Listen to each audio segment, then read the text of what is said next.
ഇന്ന് നമ്മൾ ഉണ്ടാക്കാൻ പോകുന്നത് സ്ട്രോബെറി ഷേക്കാണ്.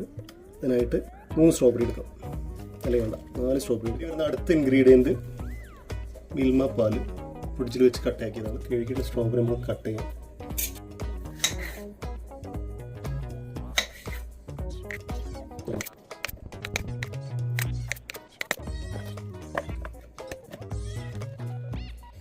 അടുത്തതായിട്ട് മിൽമപ്പാൽ കുറച്ച് കട്ടിയിലാണ് ഇരിക്കുന്നത്. നമുക്ക് ചെറിയൊരു പണി ചെയ്യാം.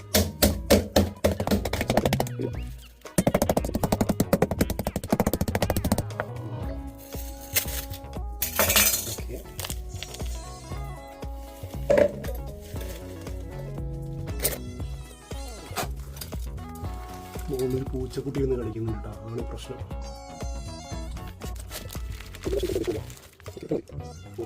സ്ട്രോബെറി ഇടയാണ്, നമ്മൾ കട്ട് ചെയ്ത് വെച്ച സ്ട്രോബെറി ഇട ചെയ്തു.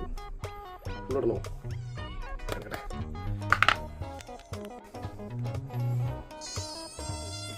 ഉണ്ടാതിരിടാ വേണ്ടിയിട്ട് തേനാട്ടോ ഇടയാണ്.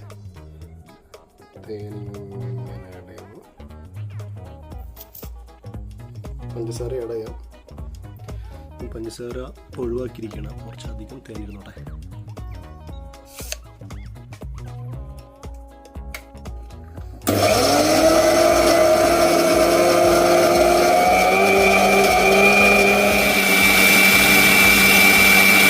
സ്ട്രോബെറി ഷേക്ക് റെഡി ആയിട്ടുണ്ട്.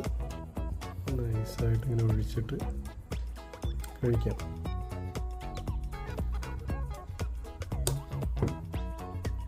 ടേസ്റ്റിൽ കഴിക്കാവുന്നൊരു ഷേക്കാണ്. ശരിക്കും നല്ല ടേസ്റ്റ് ഉണ്ട് കേട്ടോ.